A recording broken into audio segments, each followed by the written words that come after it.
Mesdames, Messieurs, peuple congolais, être citoyen, c'est être informé. Et pourquoi? Parce que l'ignorance est la pire des souffrances. Le savoir et la connaissance vous libèrent. Pour info, nos anciens portent une lourde responsabilité. Et pourquoi? Parce qu'ils nous ont tout caché. Ils nous ont tout caché. Ils sont en train de mourir un à un, sans même laisser quelque chose pour l'avenir, c'est-à-dire pour leurs enfants, petits-enfants et arrière-petits-enfants à l'échelle de notre pays. Vous savez que le futur ou l'avenir, c'est justement le passé et le présent qu'on ignore. Si on ne connaît pas son passé, certainement on va se tromper dans l'avenir. Donc nous sommes en train de faire le boulot des anciens qui, depuis les années 60 jusqu'à nos jours, ceux qui ont formé Sassou, qui l'ont amené au pouvoir et qui l'ont ramené au pouvoir, qui l'ont accompagné et il est en train de les éliminer un à un. Et leurs enfants et petits-enfants ont cette lourde responsabilité morale dans leur conscience. Mais nous, on n'est pas de ce monde-là. Nous, on était les enfants des Congolais dignes qui n'étaient jamais dans ces trucs de pouvoir-là. Mais on était divisés en deux mondes.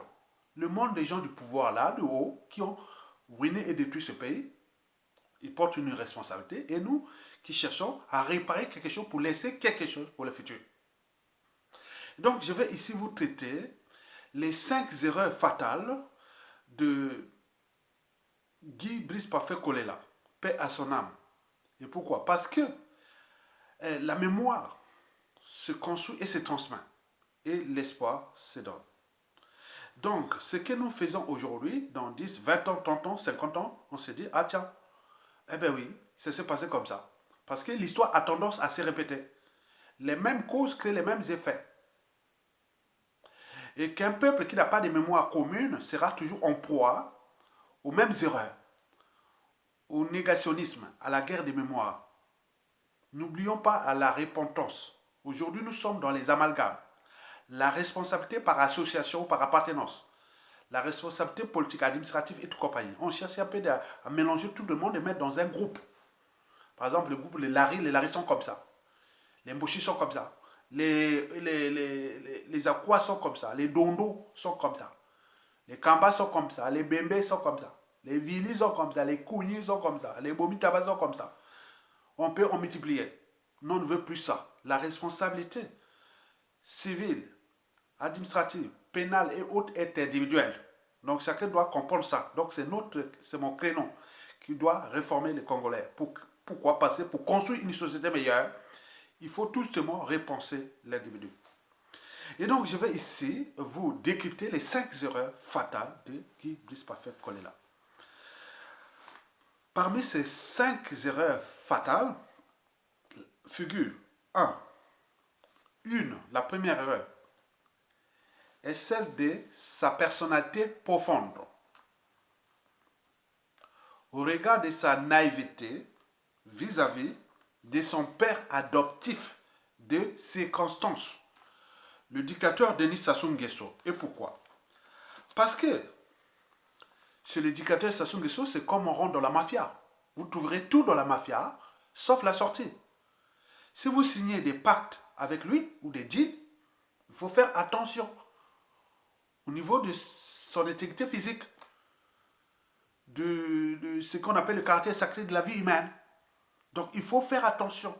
Dès qu'on a signé un pacte, donc vous signez un pacte de vie ou de la mort.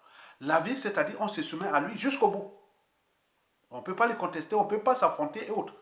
Mais si vous affrontez, vous allez directement à la mort. C'est la vie ou la mort avec Sassou Nguesso. Et donc,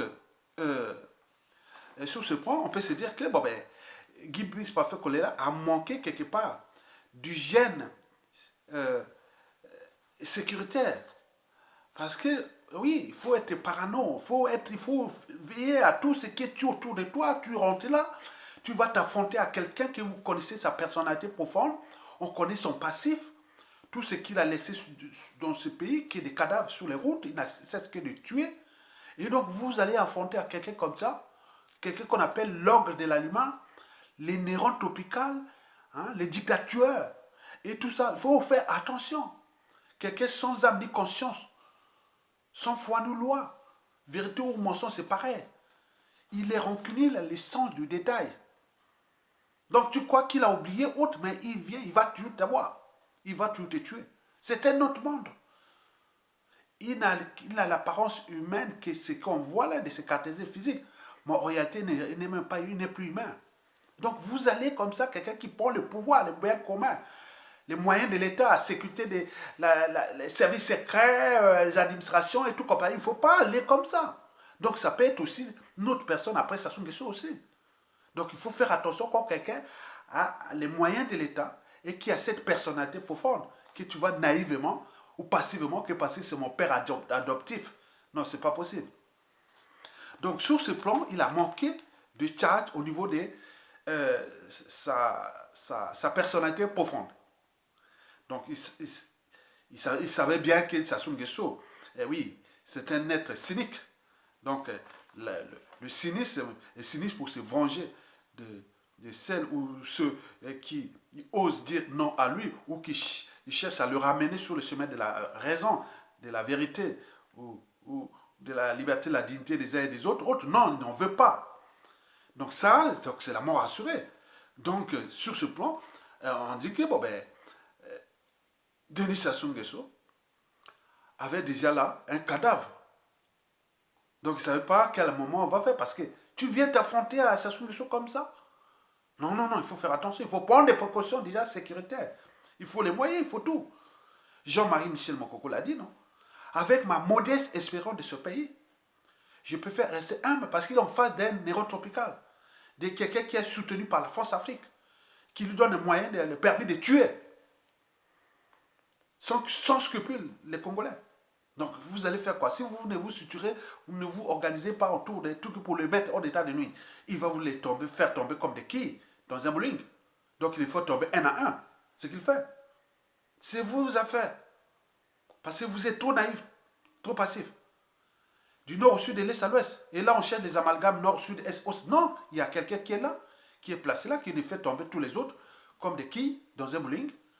Hein? Donc vous avez compris, comme les jeux des dames, hein? L'échec, il fait tomber. Poum, poum. Donc vous avez tout compris, mesdames et messieurs. Donc sur le plan de la personnalité profonde de Guy Parfait Kolela, on peut se dire qu'elle a joué contre sa vie. Parce qu'il est trop naïf, trop passif. Je l'ai vu comme ça, donc quelqu'un de passif. Mesdames et messieurs, peuple congolais, il faut se dire que la deuxième erreur fatale du défait Guy Parfait Kolela est politique. En effet, pourquoi s'était-il présenté au présidentiel d'une part en 2016 sans aller jusqu'au bout de sa logique ou de sa décision de ne pas laisser Sassou Nguesso voler sa victoire? À défaut, il devait certainement s'unir et soutenir Jean-Marie Michel Mokoko et à ce moment, on devrait construire un pacte, une entente cordiale et autres. Il serait peut-être devenu Premier ministre et inversement ou autre. Donc, Sassou serait bloqué en 2016. Alors qu'il a voulu faire son petit double jeu et autres. Mais non, on ne joue pas ça. Donc sur ce plan de 2016, ça a fondé sa crédibilité ou sa force ou autre. Même s'il avait l'électorat partisan. Mais au niveau de cette erreur-là, bon, ben, ça a conduit à l'arrestation de Mokoko. Puis au commissariat, on voit les conséquences. Et n'oublions pas les terroristes d'État dans le pool. Et donc on a appris beaucoup de choses. Donc lui, il était vidé de sa substance, il n'était plus quelqu'un qui pouvait... voilà, donc c'est pas bien. Donc là, en 2016, il a manqué quelque chose. Choisis le camp Sassou, on va justement, je ne me présente pas, je vais soutenir Sassou Nguesso, ou si je ne suis pas avec Sassou Nguesso, il fallait clarifier sa position. Il y a passé un problème de clarification et de positionnement de sa logique ou de sa décision politique. Donc on ne peut pas faire les jeux comme ça. Non, non, c'est pas possible. Mokoko au commissariat sont allés jusqu'au bout. Ils récoltent bien les résultats qu'ils ont eus. Point de vue politique, bon, ils ont tenté. Et voilà, bon, ben, ça n'a pas marché. Et bien, on l'a emprisonné. Maintenant, aujourd'hui, ça reste dans les contentieux historiques. Et donc, ce qui va arriver. Donc, Ça, on ne sait pas comment gérer la suite. Mais pour l'instant, ils sont en vie. Bon, mais lui, en 2021, on a dit tout le monde, non, restez à la maison, ne veut pas voter, il ne faut pas aller. Donc on l'a interdit. Mais il est allé. Il est allé. Qu'il allait battre Sassou Nguesso ou mettre les gens dans la rue au cas où il serait... Donc là, sur ce point, s'il n'avait pas, au point de vue politique, il a dit non, bon, ben, je reste là, bon, ben, je ne vais pas. On laisse tout le monde, le peuple ne va pas aller voter, puisque sur 100% des gens qui sont allés voter, c'était son électorat. Sinon, s'il n'y avait pas sa présence de son parti-là et autres, sa candidature, il y aurait peut-être eu 1% des gens qui seraient déplacés. On arrivait à 20% parce qu'il y avait Kolela, quelque part. Sachant que Kolela, c'est la plus grande tribu du Congo. Hein, les Lari. Un tiers de la population de la ville de Brazzaville. Un tiers de la population du Sud Congo. Et n'oublions pas un quart de la population nationale. Et n'oublions pas la diaspora, un tiers de la diaspora. Et l'électorat là est partisan. Parce que chez nous en Afrique, avant d'être homme politique autre, on est d'avoir tout d'abord d'appartenance tribale. C'est culturel, c'est une réalité. Donc Sassou avait peur que Kolela se présente et mette les gens dans la rue. Donc il était déjà aux aguets. Donc lui, il se présente, on dit non, reste à la maison. Oui, on laisse boycott. Parce que aujourd'hui, depuis mars 2021, on serait là en train de chercher, de trouver plusieurs options, ça se dégage au vu des éléments. Donc là, il a manqué de stratégie. Et donc, la troisième erreur fatale de Guy Brice Parfait Kolela est France-Afrique. Vous ne le saviez pas, que vous soyez dans la diaspora, au pays partout dans le monde, tout ce qui est Congolais, Congo-Brazzaville, on nous connaît de A à Z. Tous les actifs, moi, d'autres, moi, tous les Congolais. Vous croyez que les services français ne vous suivent pas? Parce que là, le Congo, c'est un pays stratégique de la France-Afrique. Donc, on connaît qui est qui. Intellectuellement, politiquement, socialement, culturellement, tout, on nous connaît. On connaît tout le monde. Vous croyez que vous jouez, vous fréquentez sur la place de Paris entre les petits réseaux et autres. Là, ils connaissent A à Z, eux au pays. Et là, Guy Brice Parfait Kolela se décide d'aller se présenter. Donc, il est convoqué par la France-Afrique. Il dit, quelles sont tes intentions? Il a dit, non, mais je vais me présenter, mais je ne vais pas toucher les intérêts français. Donc, je vais laisser la France comme les dans.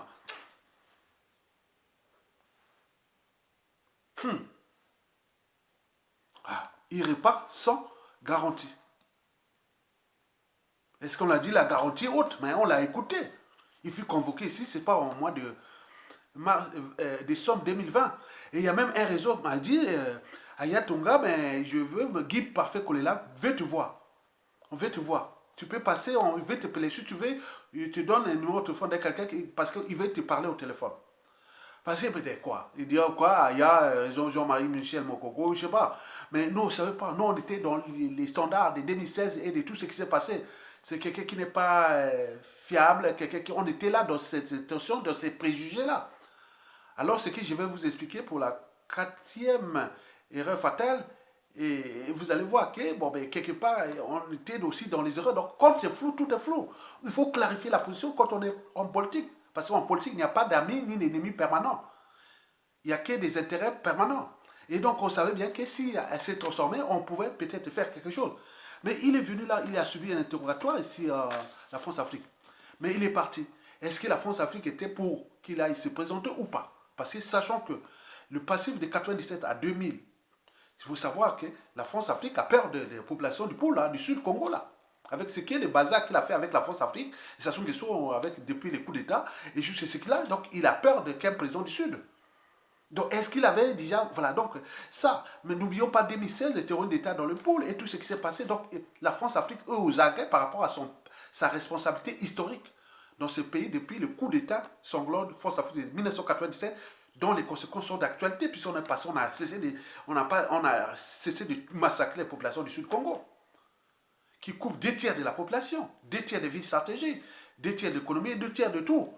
Donc, vous voyez déjà ça. Donc, la France est aux aguets. Trouver un gars du Sud, c'est pas facile. Donc, elle a dû venir rentrer dans les pièges, France-Afrique. Et donc même là, ici, quand il a passé là, il n'a même pas mis les réseaux de communication, de fédérer tous les réseaux de Mokoko, de Kombi Salsa, de tout le monde. Et dit non, mais écoutez, maintenant, il y a une dynamique et on aurait pu lancer, même s'il y avait le Covid-19 et tout compagnie, mais on aurait pu lancer des. Donc on était là, c'était transformé, on ne savait pas. Nous, on est resté que celui qui a trahi les présidentielles de 2016, qui n'a pas soutenu le pool contre les terroristes d'État, et autres avaient ses réfugiés. Donc on était dans le flou. Or, dans le flou, on ne gagne pas quelque chose, vous laissez le flou, quand vous êtes dans le flou, vous laissez la même mise à l'adversaire. Il vous broie. En politique, il n'y a pas de sortiment autre. On est dans comme les jeux d'échecs, un jeu de dames. On fait tomber les pions, on couronne, voilà. Donc c'est comme ça. Hein. Donc vous avez tout compris. Donc sur ce plan, nous, on était carrément dans le faux. On ne savait pas qu'il y avait ça. Bon, donc il est venu faire son marché avec la France-Afrique. Il a fait les garanties avec la France que je ne vais rien changer. Bon, on va rester ensemble, mais vous savez, les gens là sont très informés. Hein. Ils ont regardé les réseaux et tout, compagnie et autres, et tout ça. Ils ont dit non, non, non, non. Ça pas, c'est pas clair. C'est pas quelqu'un du Sud qui pourra nous protéger de ce passif-là et autres. Donc peut-être ils ont fait comme ça. Bon, vous avez tout compris. Ça risque il risque de nous tourner la tête parce qu'il y a beaucoup de mouvements réactionnaires et ils sont beaucoup dans le sud et donc ça risque d'avoir des soucis pour nous, France et autres.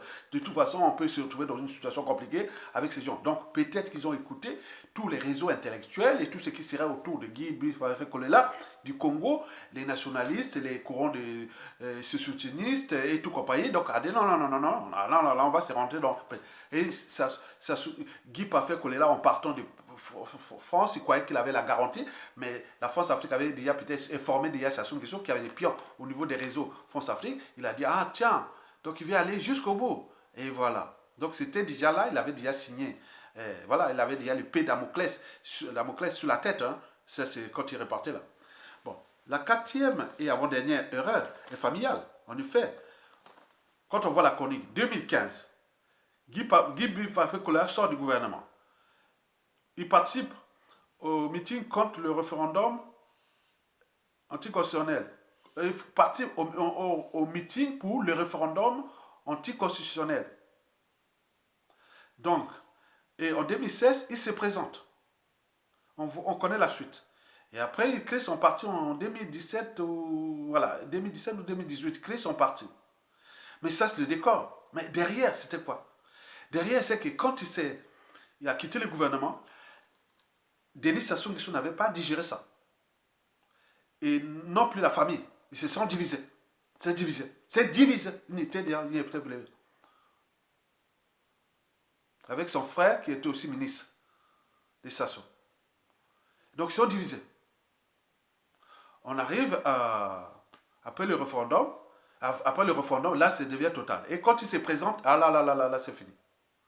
Et quand Sassou Nguesso fait son hold-up, celui des terroristes d'État dans le pôle, après avoir damé le pion à Jean-Marie Michel Coco, au commissaire et tout ça, donc il devient dans l'arrogance, tout. Donc à ce moment-là, il demande à la famille de le virer de ce parti-là, qui est le parti du père, que le père avait créé depuis des années et qui, lui, c'était comme les successeurs. C'est un peu comme les Front National en France, quoi. Donc il y a des partis familiales, hein, parti qui est familial, comme ça, voilà.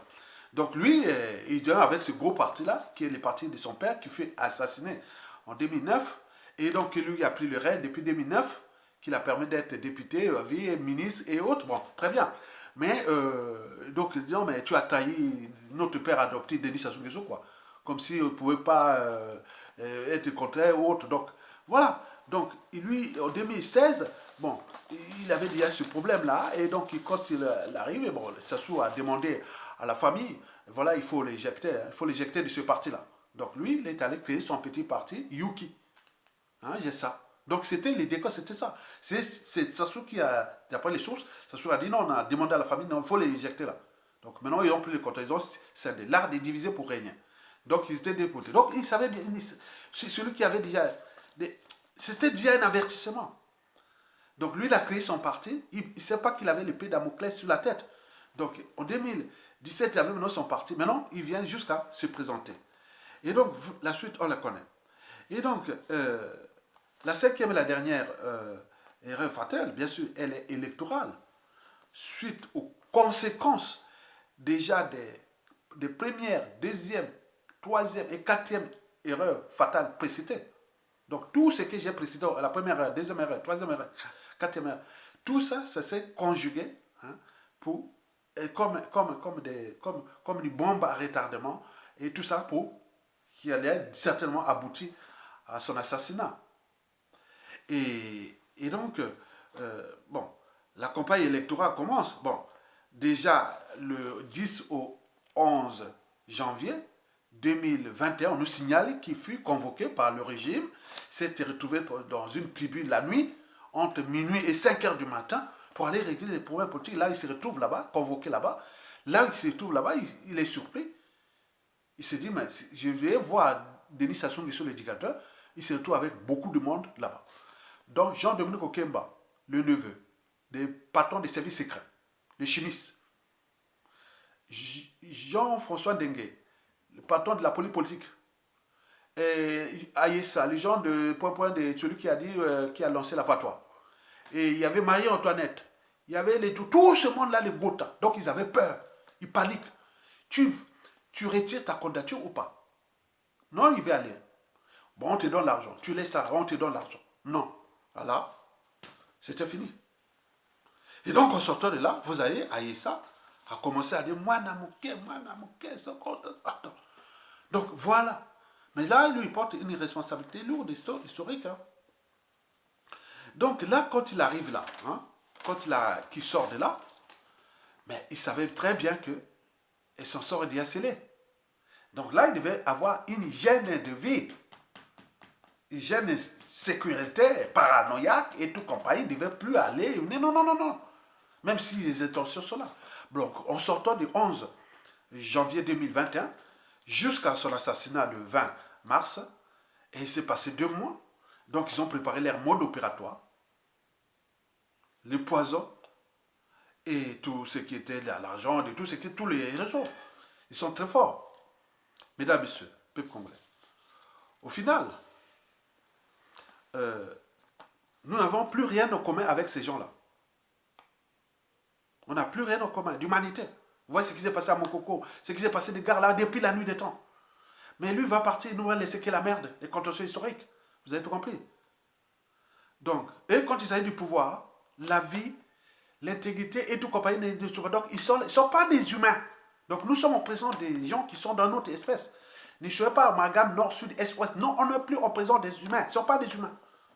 L'humain a déjà franchi les barrières de la raison, de l'esprit critique de la contradiction et de la conscience et du bien contre le mal et de la transmission de valeurs, de liberté, de dignité, tenant compte des caractères sacrés de la vie humaine, respect des règles communes et plein de tout qui sont de la société et de la civilisation. Mais là, on n'est plus là. Donc vous allez faire quoi? Vous continuez à jouer ça, tant pis. Donc vous allez tomber. Mesdames, messieurs, peuple congolais. En terminant, je vous dis à qui profite le crime. Paradoxalement et bizarrement, ce crime n'a profité à personne. N'en profite à personne. En effet, sur différentes échelles, ce crime n'en profite à personne. D'abord, à l'échelle de la famille. Divisé maintenant, il porte le karma, la loi du karma, qui sont maudits, et voilà. La famille est divisée à vie, à cause d'un Sassou, à cause de ceci. Voilà. La politique. À l'échelle tribale, les Laris sont divisés depuis 2016 en rapport avec Guy Bispo-Kolela, en passant par les hold-up électorales de 2021 qu'il n'aurait pas pu se présenter. Les autres, non, on ne va pas. Bon, il est parti. Il porte là, il n'y a pas bénéficié au Lari, rien. Bien au contraire. À l'échelle sudiste, les Bas-Congo. Donc là, il y a eu boycott total des Bas-Congo. Les sudistes ont boycotté ça. Mais là, ils sortent divisés quand même. Vous avez tout compris. Même si certains anciens commencent à se rendre compte que, voilà, on a manqué de stratégie, quoi. Ça soit être très malin, très agréé, très affûté, trop renseigné, tout ça nous a joué, on a roulé dans la farine, quoi. Certains se sont relancés, donc il fallait écouter la voix des gens qui disaient, il ne faut pas aller se présenter. Parce qu'un dictateur n'organise pas les élections pour les perdre. En plus, c'est celui-là, si tu vas s'affronter à lui, il va te tuer. Il sait que voler et assassiner les gens, et tuer. Donc vous n'allez pas, voilà, soutenu par la force Afrique. Bon, à l'échelle nordiste, oui, on porte les contentieux historiques, surtout pour les Aïssa et les Makwa et tout, parce que là, je fais l'histoire des histoires, parce que si elle est tordue demain, on ne sait jamais, l'histoire a tendance à se répéter, et ce qui va arriver, nous, Makwa, on se désolidarise d'Aïfema Aïssa. C'est ses affaires. Avec les Larry demain, c'est pas nous. Donc, mais on ne sait pas c'est qui va mélanger ça demain, hein, on ne sait jamais. Donc tout est par appartenance et on va dire, ah oui tiens, non, heureusement que là, on tente de clarifier la situation. Nous nous trouvons dans la situation de Yambo en 1959. C'est comme ça, hein, l'histoire garde comme ça, Yambo, l'histoire de la guerre civile de 1959. Mais là, Aïssa porte cette responsabilité de sa conscience. Mais nous, les Makwa, il faut qu'on se désolidarise. Déjà, on n'a pas été capable de défendre notre champion, élu par le peuple, le général Jean-Marie Michel Mokoko, et pourtant les cadres civils, politiques et militaires du monde, on ne manque pas à Makwa. Pourquoi on n'a pas pris notre responsabilité et autres. Donc ça reste dans les karmas. Et la loi du karma, et il n'y a pas que nous, les Makwa, il y a aussi les Kouyou avec Sassou et le Boshi, il y a aussi les Teke, il y a aussi les Kuba, les Bomitaba, tout le monde, en allant jusqu'au surtout le sud, que ce soit au Poul, que ce soit au Bouanza Nyari et autres. Donc ils portent cette lourde responsabilité historique. Il faut faire attention. On ne sait pas quel tordu demain va régler ses comptes parce que l'histoire a tendance à se répéter. D'où l'intérêt pour moi de préparer l'avenir en alertant les uns et les autres. Donc à l'échelle des nordistes, nous devons nous désolidariser de tout ce monde-là. Vous devez prendre la responsabilité. Ne vous restez pas cachés. Parce que ça se va partir. Il a trouvé ce pays, il a un bien commun. Il va revenir aux uns aux autres. Mais vous ne faites pas attention. Ça risque de se répéter sur d'autres victimes. Vous avez tout compris. À l'échelle France-Afrique, oui, bien entendu, la France-Afrique, si elle n'éclaircit pas ce crime-là, hein, ne donne pas la position claire qu'il s'agit d'un assassinat, parce que Covid-19, on ne garde pas le corps d'un Covid-19 pendant un mois comme ça dans la morgue. Donc il y a un problème, il y a un crime là. Donc la France-Afrique est en complicité des crimes. Hein, parce que Desmond Tutu, quand il disait que face à l'injustice, l'oppression et la barbarie, si vous choisissez la neutralité, donc vous êtes du côté de l'oppresseur ou du barbare ou du criminel. Donc si la France cautionne ce crime-là, donc elle rentre dans ces contentieux historiques. Et donc là, il faut qu'elle prenne ses responsabilités, de dire non, mais il y a eu assassinat, et qu'il faut mettre des moyens pour éjecter Sassou Nguesso si elle veut défendre ses relations diplomatiques, économiques, géostratégiques et militaires à venir dans ce pays, qui est l'un des piliers de l'Afrique centrale, l'Afrique, le bassin du Congo et aussi d'Afrique. Donc nous, on ne sait pas qui va travailler avec la France encore après Sassou Nguesso, dans un climat de méfiance et de défiance où il y a des contentieux historiques, puisque ces victimes qui sont déjà au pays, qui sont aussi en France du point de vue administratif, parce que Sassou a privé les Congolais des citoyennetés, des passeports, autres, mais la France obtempère aux injonctions de Sassou Nguesso à brimer ceux qui luttent contre sa tyrannie en les privant de passeports, de visas et autres, mais après combien d'autres victimes aussi. Donc vous avez tout compris, donc elle porte une lourde responsabilité par rapport à ce crime et à tout ce qu'il a. Donc l'enjeu sera de mettre Sassou Nguesso hors d'état de lui. Et voilà, donc, mais si elle ne le fait pas, les indicateurs, les signes sont déjà là. Au point de vue économique, il va se fonder. Et du point de vue géostratégique, où c'est guerre d'autres puissances, il y aura la rupture qui est déjà inévitable. Et la France aura perdu. On va discuter avec qui? Avec ses victimes de Sassou et aussi de la France-Afrique. Je ne le pense pas. Pas que. Mesdames, Messieurs, la sixième raison pour laquelle ce crime n'en profite pas à personne, puisque même l'éducateur lui-même, ça lui a entraîné la poisse. Regardez, ils disent Déby est mort après son hold-up. Mais souvent, quand on dit opéra au maréchal et autres, souvent ça se termine mal. Opéra Bokassa, maréchal Mobutu et les Déby, comment on appelle, Napoléon, hein, qui serait mort dans la Lille, là, quand il était éjecté, on serait transporté, est mort à Lille, dans l'île Sainte-Hélène, hein, l'île Sainte-Hélène au large de l'Angola, non? L'île Sainte-Hélène, c'est l'île qui est au large de la Namibie ou de l'Angola, hein, au large là-bas. L'île qui voilà, passe pas loin de la dorsale médio-occidentale, il serait mort là-bas, il est resté là-bas, le cadavre est resté là-bas encore 20 ans, après il était rapatrié en France sous les règnes de Napoléon III. Mesdames, Messieurs, peuple congolais. Donc nous faisons là le travail historique. Et ce travail historique-là, que Sassou Nguesso, avec ce corps-là, il porte la poisse. Et la poisse, là, ça va aussi à forte la France. Et donc, s'ils ne remettent pas en cause ce qu'ils ont fait, c'est-à-dire la contre-expertise, et mettre les processus pour éjecter Sassou Nguesso, les régimes politiques passent, les peuples demeurent. Et donc, c'est la France qui aura des soucis dans notre pays. Parce que tous les indicateurs sont au rouge contre lui, contre elle, après la chute de Sassou. Si on ne se remet pas en question. En terminant ce décryptage, je vous informe que ceux qui blessent oublient vite, mais ceux qui portent les cicatrices n'oublient jamais. Cependant, le temps, comme disait Emmanuel Kant, fait partie des éléments de l'expérience du monde a priori. Ce temps participe à l'altérité de ce maudit pouvoir de Denis Sassou Nguesso. Donc, le temps est notre partenaire ou notre allié par excellence. Notons au passage que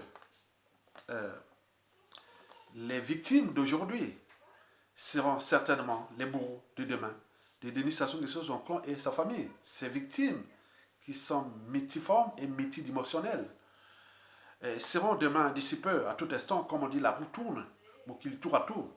Ces victimes seront les bourreaux administratifs, c'est-à-dire au niveau des fonctionnements de l'État, que ce soit la diplomatie, que ce soit les administrations de l'État, la politique et autres. Donc ça sera, comme l'a dit, la roue tourne. Ils savent bien qu'il y a un bien commun et qu'ils se sont accaparés et que ça ne sera pas éternel, ce fut accidentel. Mais parce que leur pouvoir n'est pas une loi naturelle. Ils ont eu le temps de massacrer, de tuer, continuer à tuer, mais les autres sont maintenant entraînés et conditionnés à s'attendre puisque nous avons un allié commun, le temps. Laissons le temps au temps. Le temps est en train de jouer contre Sassou Nguesso, sa famille et son camp.